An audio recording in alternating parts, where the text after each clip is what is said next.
Last time we worked on the 71 Firebird, we put a 600 horsepower 468 in it and a TKO 600 transmission. We did some detailing on it, and to be honest, the car drove great. As great as a stock sort of suspension muscle car can drive.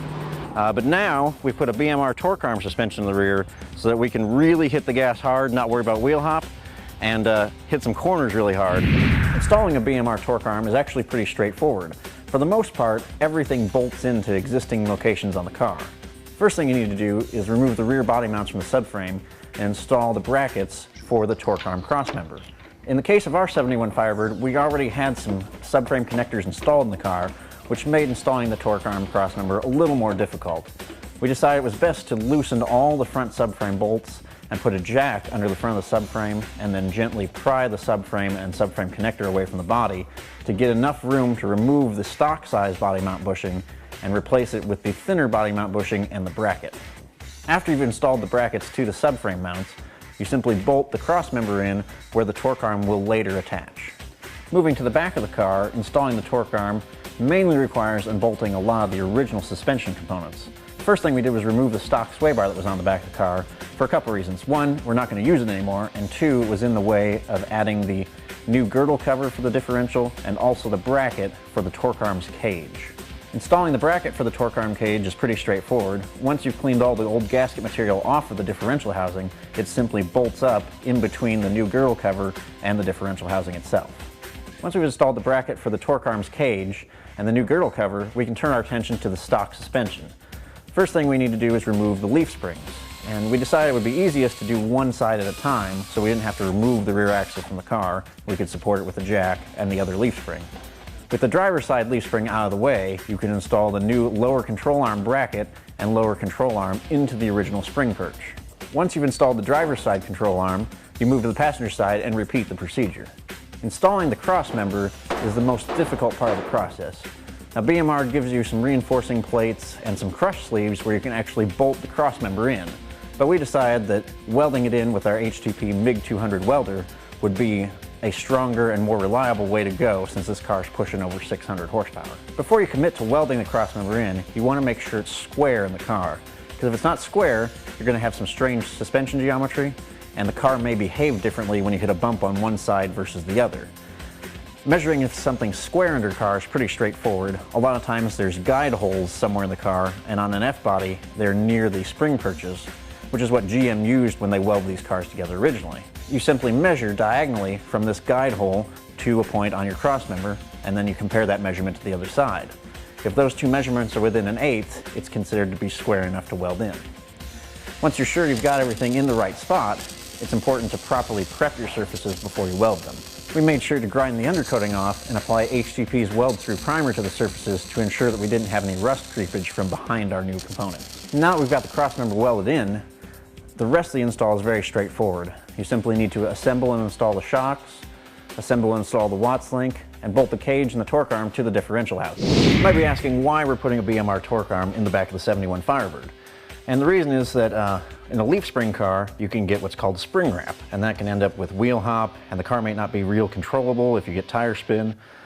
And a torque arm is something that eliminates wheel hop. And it's actually very similar to something GM did on third generation F-bodies, that there's this long arm that goes from the rear axle up somewhere in the front of the car. On the third generation cars, it actually went to the transmission housing. In this case, we put a crossmember in up here. And what this arm does is it prevents the pinion from trying to climb when you step on the gas really hard. Or in the other instance, if you downshift and use engine braking, it prevents the pinion from trying to dig down, which can also cause spring wrap in some strange racing circumstances. The other cool thing about the BMR torque arm suspension is it includes a Watts link. And a Watts link does the same job as a panhard bar, but it does a better job in some ways. With a traditional panhard bar, the panhard bar is attached somewhere to the axle on one side of the car and somewhere to the frame or the body on the other side of the car. And what happens is when you hit a bump, that parallelogram that's formed by those 2 points causes the axle to shift side to side a little bit. When a panhard bar is properly set up, that amount is very minimal, but it's still there. So if you're really throwing a car into a corner real hard and then you hit a bump, you may get a weird reaction in the back. The Watts link eliminates that because it has 2 points on the frame and 2 points on the axle with a pivot in the middle. So anytime the axle moves up and down, that link twists. This keeps the axle centered in the car at all times. The other thing that a Watts link does that a painted bar doesn't is it does some of the job of a sway bar. Because of where the pivot is mounted on the axle, you can adjust to a point where the car's roll center is, which means where the body rolls in relation to the axle. But you gotta be careful here. If you have it adjusted wrong, the car may roll too much and you'll have some weird handling there, which is why there's several sets of holes where we can move this link up and down after we've driven the car to see how it reacts. The way the Watts link does the same sort of job as a sway bar is that if the axle rolls, this pivot point is in the center of the axle's gravity. And if it tries to roll too much on one side, this pivot point tries to move up or down and has to try and move these arms, which it can't move to the sides. It can only move them up and down. And that's where you get the slight effect of a sway bar. That's not to say that it does everything a sway bar would do, though. We decided that while we were improving the handling characteristics of the 71 Firebird, that we also needed to improve the brakes, because there's nothing worse than having a car that can take the corners really well, but you can't come up to the corner fast enough. We decided to go with a Baer 6-piston brake kit, which is a bolt-on kit specifically designed for the 71 Firebird. Installing the Baer 6-piston brake kit is no different than any other bolt-on kit. As with most GM vehicles, you have to remove the C-clips and the axle shafts, remove your old backing plates, and install the new integrated parking brake backing plates. Install your caliper and your rotor and rebend your brake lines. The last thing we did under the 71 Firebird was replace the old American racing wheels with some new BOZE forged 17-inch wheels. There are a couple of reasons we did this. One, 6-piston brakes obviously are pretty big, and we needed a wheel that would fit over them. And two, what's the fun of having 6-piston brakes if you can't see them?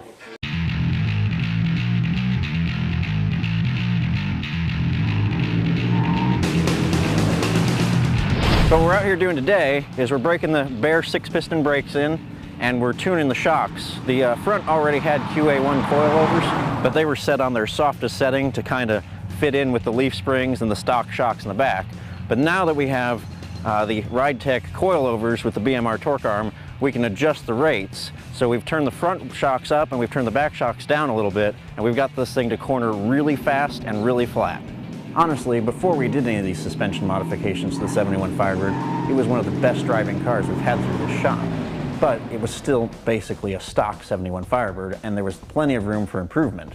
Installing the torque arm and some stickier tires really improved the acceleration of this car. Because as much fun as it was with 600 horsepower and a regular street tire, it was basically tire smoke if you looked at the gas pedal wrong.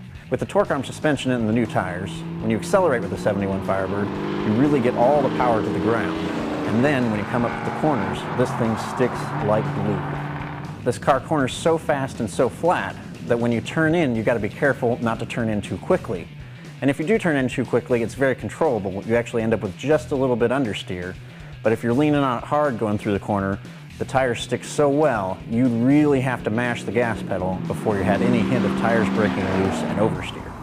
We really enjoy working on the 71 Firebird because it's always a partial project. The owner has had this car a long time and really likes his car, and every time we work on it, it's just to do some minor improvements to it. And the improvements we've done in the last year have transformed this car from just a good-looking car to a very good performing car. If you want to learn more about the 71 Firebird build or about us doing upgrades to your own car, contact us at v8tvshow.com.